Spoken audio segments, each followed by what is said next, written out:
Dana berasal dari bahasa Pali yang bila diterjemahkan ke bahasa Indonesia kurang lebih berarti dana, amal, sedekah, pemberian, atau hadiah. Sedangkan kegiatan yang berkaitan dengan pemberian dana disebut berdana. Dalam bahasa Indonesia kata dana kadangkala juga diartikan sebagai uang atau modal.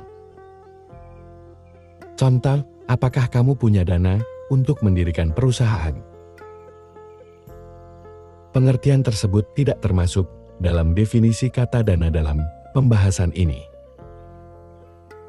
Dana dalam ajaran Buddha berperan sebagai landasan yang paling dasar dan mempunyai peranan yang sangat penting. Dana berada pada posisi pertama dalam 10 kualitas kesempurnaan atau parami dan 3 landasan berjasa, guna kiryavatu, dana, sila atau moralitas, dan pengembangan mental atau bhavana, atau bila diuraikan lebih detail, menjadi 10 perbuatan berjasa. Mengapa praktik berdana ini berada posisi pertama? Hal ini disebabkan praktik ini telah dikenal secara umum oleh semua orang, merupakan praktik yang paling mudah dan praktik yang memberikan hasil terkecil.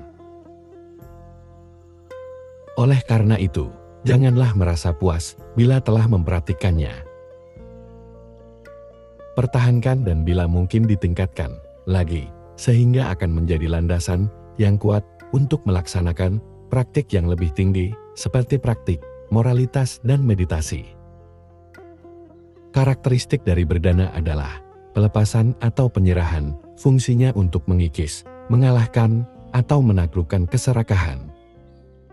Sedangkan manifestasi dari berdana adalah ketidakmelekatan pada materi atau objek yang didanakan dan pencapaian kemakmuran serta kehidupan yang baik atau menyenangkan. Saat penderma dapat melepaskan kemelekatannya pada materi yang dimilikinya, maka dia akan dapat melepaskan atau menyerahkan materi tersebut pada penerima dan dapat dikatakan proses berdana berhasil dilaksanakan. Saat itu, manifestasi dari berdana berupa ketidakmelekatan tercapai. Sedangkan manifestasi berupa pencapaian, kemakmuran, atau kehidupan yang menyenangkan mungkin tidak dapat dirasakan dengan segera. Hal ini tergantung pada kekuatan hasil dari dana tersebut. Akan tetapi, hal ini pasti akan terjadi. Bila tidak berbuah di kehidupan ini, maka akan berbuah di kehidupan yang akan datang. Manfaat dari berdana sangatlah banyak, di antaranya adalah 1. Panjang umur, kecantikan, kebahagiaan, kekuatan, dan kebijaksanaan. 2. Disukai dan dikagumi banyak orang, dikagumi dan didekati para bijaksana. Reputasi kebaikannya tersebar luas, dapat berasosiasi dengan semua golongan, dengan penuh percaya diri. 3. Menaklukkan rasa kikir. 4. Mempererat persahabatan. 5. Terlahir di alam dewa, tapi bila terlahir di alam manusia akan terlahir di keluarga kaya. 5. Selain manfaat di atas, penderma akan mendapatkan anak, pasangan hidup, asisten, dan pembantu yang patuh dan penuh perhatian bila dana diberikan dengan rasa hormat.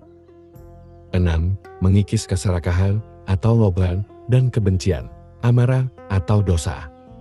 7. Sebagai bekal dalam perjalanan mengarungi lingkaran kehidupan atau lingkaran kelahiran dan kematian atau samsara.